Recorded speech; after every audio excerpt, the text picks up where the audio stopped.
एक केस में हमने देखा कि एक चौकीदार ने लिख दिया कि ड्रेडेड क्रिमिनल है ये, जबकि उस व्यक्ति के खिलाफ कोई दूसरा मुकदमा नहीं था। एंड वो रिपोर्ट ट्रेवल किया from officer in charge to SP, and SP ने उसको फॉरवर्ड किया, and then on that ground that remission was rejected. आपका पुलिस अधीक्षक फिर बोलेंगे तो बहुत सी बातें जाएंगी पब्लिक डोमेन में। आपका पुलिस अधीक्षक कोई काम करता है क्या सिवाय इसके कि पोस्ट ऑफिस के जैसा काम करता है?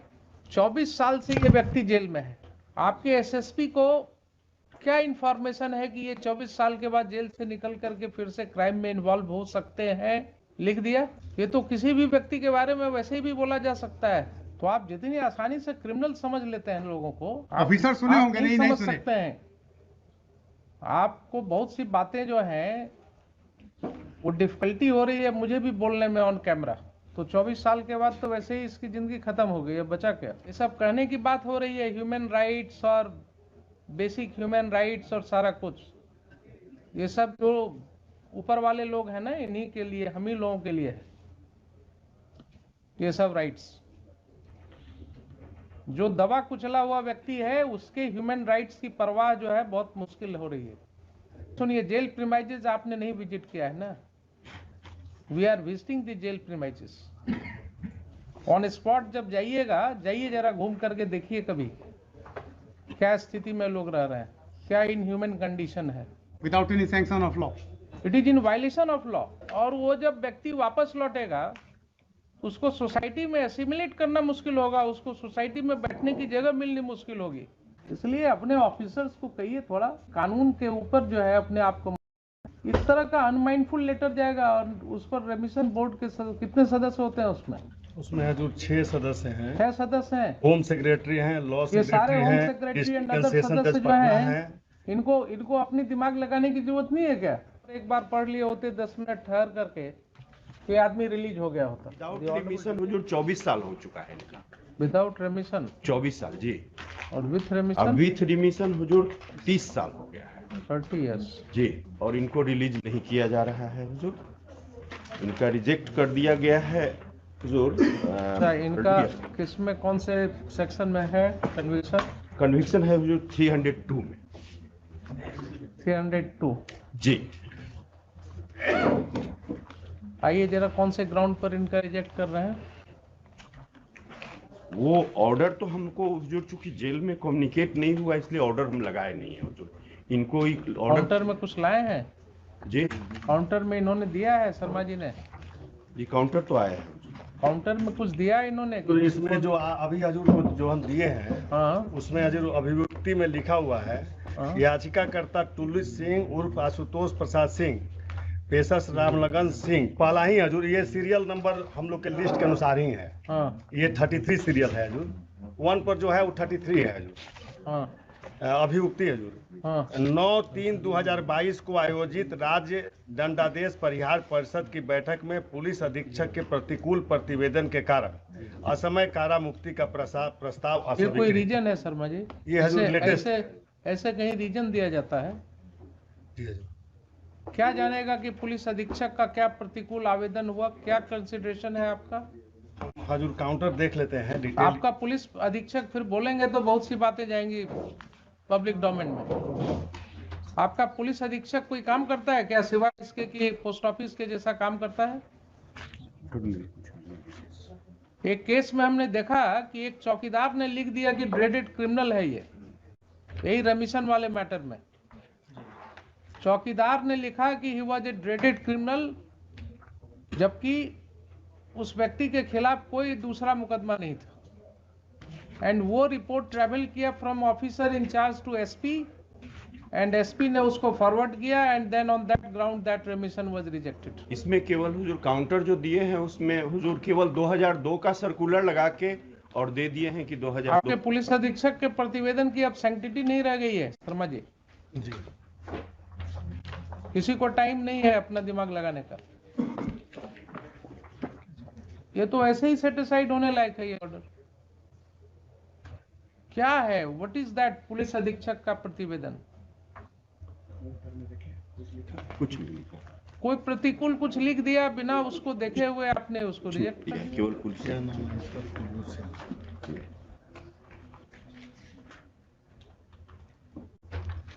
केवल लिखा है कि एसएसपी मुजफ्फरपुर भाई मेमो नंबर डेटेड इतना। आप इसी तरह से रीजंस देते हैं क्या सबका रिजेक्शन का? 2 लाइन में बस लिख दिया प्रतिवेदन। पैराग्राफ नंबर 8 में हुजूर लिखा हुआ है the SSP Muzaffarpur vide memo number 1070 dated. लगाया है इन्होंने? Has he brought it on record? जी ना तब जी। Total in application of mind. इसी को कहा जाता है क्लोज माइंड से काम करना। बोलिए, इसके ऊपर ही कहते हैं आपकी 10 केस प्रतिवेदित है। He is not convict in those cases. So is it a ground? Can it be said to be a valid ground to reject his request for premature release? And that too to a person who has remained in custody for 28 years, actual custody. 20 में तो इनका हजूर conviction हुआ है। 2000 में conviction कभी भी हुआ है। 28 साल ये व्यक्ति जेल में बिता चुका है। ये तो 24 साल कह रहे हैं, 24 साल ये कह रहे हैं। 24 साल जी, और विद और रिमिशन रिमिशन के साथ 30 साल। जी। तो 24 साल के बाद तो वैसे ही इसकी जिंदगी खत्म हो गई। अब बचा क्या? 24 साल जो व्यक्ति जेल में रह गया, अब उसके बाद उसका क्या बचा? सारा जो है सरमाइजेस एंड कंजेक्चर्स पर बेस्ड है आपका। Is it your policy that if 10 cases are lost, 10 cases are pending against him, then he would not be entitled to be considered for release? बोलिए Sharma ji. There is heinous crime, my lord. The bar, my lord, there are 4 types of bar enumerated in Roman 4 A, B, C, D, my lord. Yes, पढ़िए क्या First, क्या? my lord, prisoner convicted of heinous offense, ठीक है। such as rape, dacoity, terrorist crime, etc. These are the inclusive, my lord, not exhaustive. Not covered. Petitioner is not covered under this. He is convicted under section 302, my lord, and 102 is eligible for. prisoner who have been convicted for organized murder in a premeditated manner and in an organized manner. That is not your case. Professional murderer who have been found guilty of murder by hiring. That is also not your case. Convicted prisoner who commit murder while involving in smuggling operations That is also or not who your are case. guilty of murder of public servants on That is also not your case.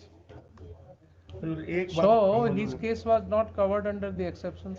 ना, ये हजूर इनके जो record आप पर पहले ये material बताइए, है इन चारों में से कोई एक्सेप्शन अप्लाई करेगा इनके केस में? नहीं, वो तो नहीं हजूर नहीं करेगा, करेगा ना। नहीं करेगा हजूर। And that is not the एक बात reason. Hazur- That is not the reason provided by you for rejection.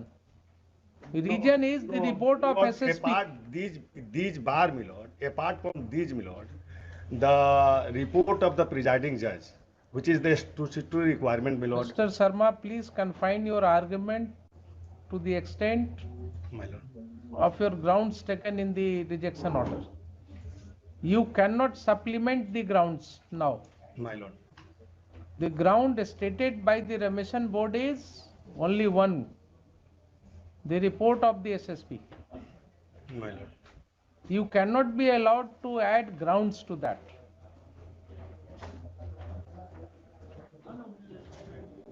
You cannot supplement. I did not tell you the propositions of law, the first principles of law. Something which you have not stated in your order, you cannot be allowed to defeat the petitioner by adding grounds to that. कौन गिल वाले case में कहा गया? Mahendra Singh Gill. Mahinder Singh Gill case. नहीं हुजूर, इसी point पर हुजूर अभी apex court का जजमेंट आया है, हमने लगाया है अपने पेपर बुक में लास्ट लेक्चर हुजूर। उसमें एकदम क्लियर कर दिया गया है कि 14 साल और 20 साल पूरा होने के बाद स्टेट को छोड़ना है। ये कैसे हो जाएगा? भी छोड़ना है। Until there is inquiry, my lord, and recommendations, the life means whole of the biological life, my lord. इसका हुजूर पैराग्राफ 11 देखा जाएगा हुजूर, डिस्क्रिमिनेशन पे In the Pick and choose constitution bench basis- judgment, my lord, in Sri Hararan case, my lord, all those judgments this court has considered. Already All those judgments this court has considered. और दूसरा एक बात हजूर हम कहना Unless the judgment Hazur says के that he knowledge में has एक बात to हम be लाना kept चाहते हैं। confined till his death. My lord. Specifically जब तक ये नहीं जजमेंट में आपको आएगा, he will be entitled for the. It's entitled for consideration by the competent authority, my lord. Just a minute. तो consideration आप देंगे within the four Consideration in corners, terms of the policy, my lord. within the four corners of the policy Policy, my only. lord. Show me that how his case is liable to be rejected under your policy. इसमें तो You just read round out ये the बता four रहे हैं कि exceptions. Police report adverse है, So you read out the four exceptions. my lord. Show me that this policy contains any stipulation that if there are some cases pending against him as under trial prisoner, he would not be entitled for remission. दिखा दीजिए, you will succeed. हम ये कह रहे हैं जो कि this is the bar. This is the bar. This case is not covered under that bar. हाँ, this case is not covered under that bar. Right. If the case is not covered under that bar, my lord, there is some other consideration, my lord. The consideration is, my lord, the one is the statutory requirement under the 433 itself, my lord, the report of the presiding judge, my lord. The second is the probation officers, my lord. The third is the police report, my lord, and other, my lord, the jail authority, my lord, report of the jail authority. For the reasons, my lord, the jail authority is, आपने you took name of some of the authorities. my lord. This is not your case that any of those authorities have submitted any adverse report against The you. one authority has submitted adverse report, the SSP. police, my lord. Now police has submitted adverse report. My lord. Confine your argument to that only. Focus on that for the present. What is that report? That report says annexure P by 5. Annexure P by 5 says कि इनके खिलाफ 10 मुकदमा लंबित है अभी, और इसलिए इनको अगर छोड़िएगा तो फिर से ये इन्वॉल्व हो सकते हैं क्राइम में। 24 साल से ये व्यक्ति जेल में है। आपके एसएसपी को क्या इंफॉर्मेशन है कि ये 24 साल के बाद जेल से निकल करके फिर से क्राइम में इन्वॉल्व हो सकते हैं? लिख दिया। ये तो किसी भी व्यक्ति के बारे में वैसे भी बोला जा सकता है। जब सकने वाली क्रिया में आप जाइएगा, नहीं, since there is 10 cases pending 10 and the cases, tender age of his Mr. lord Sharma, 10 cases as under trial prisoner. under trial, my lord. Therefore, my Presumption lord, will be therefore, of my lord, innocence. there is possibility to influence the evidences. Very good, very good. So you are not visiting the jail premises. सुनिए, P6, my lord. सुनिए, jail premises आपने नहीं visit किया है ना? We are visiting the jail premises. Only 2 days back I have visited the central jail, this Khudiram Bose Central Jail at Muzaffarpur. 2 days back only. And my observation was that even the convicts who were facing life imprisonments, they were behaving so cordially and in a disciplined manner. जितने discipline के साथ वो वहां थे, जितनी समझदारी से वो कॉर्डियली इंटरेक्ट कर रहे थे मेरे से, वो यही दिखाता था कि they are also member of the civilised society. They must have fallen prey to the circumstances. और सुनिए, उसमें हमने देखा 23 जुवेनाइल्स रिपोर्ट हुए जेल में, जिनका केसेस मैं एग्जामिन करवा रहा हूं अभी. एंड एक बच्चे ने ये कंप्लेंट किया कि साहब, how after arresting me I have been brutally assaulted. And उसका फोटोग्राफ्स मैंने निकलवाया जेल सुपरिटेंडेंट से. Then his complaint was lost. All these happened in presence of the SSP and jail superintendent. 2 दिन पहले की घटना आपको बता रहा हूं. तो आप जितनी आसानी से क्रिमिनल समझ लेते हैं लोगों को. हुजूर प्रभु जी अगर हजूर नहीं माफी के सुने, साथ- हजूर इनका माफी के ऑफिसर साथ- तो प्रधान राष्ट्रपति का भाषण सुना होगा ना. जेल का कंडीशन कहा था राष्ट्रपति ने अभी एक वीक पहले। जी ऑफिसर सुने आप होंगे, नहीं समझ सुने। सकते हैं। आपको बहुत सी बातें जो हैं वो डिफिकल्टी हो रही है मुझे भी बोलने में on camera, because it will go to the people domain. जो स्थिति हमने देखा, ये सब कहने की बात हो रही है, ह्यूमन राइट्स और बेसिक ह्यूमन राइट्स और सारा कुछ, ये सब जो ऊपर वाले लोग हैं ना, इन्हीं के लिए, हम ही लोगों के लिए है ये सब राइट्स। जो दबा कुचला हुआ व्यक्ति है उसके ह्यूमन राइट्स की परवाह जो है बहुत मुश्किल हो रही है। ऑन स्पॉट जब जाइएगा, जाइए जरा घूम करके देखिए कभी क्या स्थिति में लोग रह रहे हैं, क्या इन ह्यूमन कंडीशन है। I have issued certain directions. I don't know to what extent I would be able to succeed, but yes. If my lord has seen the juveniles with the adults in the jail, my lord cannot imagine the exploitation साहब of those jail के juveniles. अंदर can you think of, हम लोग रोज इतने seminars करते हैं और रोज इतनी बातें होती हैं, जेल के अंदर there is a juvenile ward. How there can be a juvenile ward inside the jail premises Without any sanction of law. Country to in violation of law बोलिए ना, विदाउट सैंक्शन तो मिलेगा जब परमिसिबल होगा, तो it is in violation of law that a juvenile ward is existing inside the jail premises. They can be only kept in remand homes. तो sometimes जब अपने अंदर झांक करके देखिएगा ना तब पता लगेगा। 24 साल जो व्यक्ति जेल में रह गया, आप उसको कह रहे हैं कि साहब इससे ये संभावना है। एक उसको प्रश्न तो और मुश्किल हो उठेगा जाएगा हुजूर, कि जब ये इसमें एक वापस- प्रश्न और उठेगा, इस बीच में उस सब केस का ट्रायल क्यों नहीं करा दिए? नहीं हम तो और प्रोड्यूस करते रहते। और वो जब व्यक्ति वापस लौटेगा उसको सोसाइटी में एसिमिलेट करना मुश्किल होगा, उसको सोसाइटी में बैठने की जगह मिलनी मुश्किल होगी। और ये बहुत सी किताबें हैं इस पर research. When the prisoners come home, when the prisoners come home एक बुक ही है, काफी दर्दनाक कहानियां आपको उसमें मिलेंगी कि जब वो लौटते हैं प्रिजन के बाद इतने साल की सजा भोग करके, देयर आफ्टर उनको क्या क्या फेस करना होता है अपनी ही सोसाइटी में। इसलिए अपने ऑफिसर्स को कहिए थोड़ा दया दिखाने की जरूरत नहीं है, लेकिन कानून के ऊपर जो है अपने आप को मत रखें। इस तरह का अनमाइंडफुल लेटर जाएगा और उस पर रेमिशन बोर्ड के कितने सदस्य होते हैं उसमें हजूर 6 सदस्य हैं। 6 सदस्य हैं। होम सेक्रेटरी हैं, लॉ ये सारे सेक्रेटरी होम हैं, secretary and district other session सदस्य जज जो पटना हैं, हैं। इनको अपनी दिमाग लगाने की जरूरत नहीं है क्या? किन्हीं एक को हुजूर ने आज बुलाया था। सब लोग बड़े ही हैं।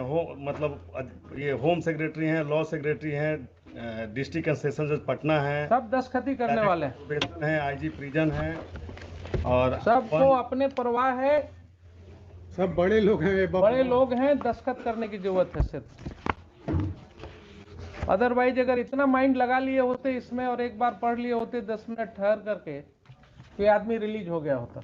जो एपेक्स कोर्ट का जजमेंट है उसका पैराग्राफ 11 हुजूर देख लिया जाएगा जरा। उसमें देखिए जजमेंट बाद में कह देखने दिया, की जरूरत पड़ती है। प्रधानंद केस के पहले तो रेफरेंस हुआ फैक्ट्स था, पर अपना माइंड अप्लाई कीजिए ना। जी we are all, you are lawyer, I am जज, everybody can apply his mind. इस ग्राउंड पर रिजेक्ट हो ही नहीं सकता है कभी।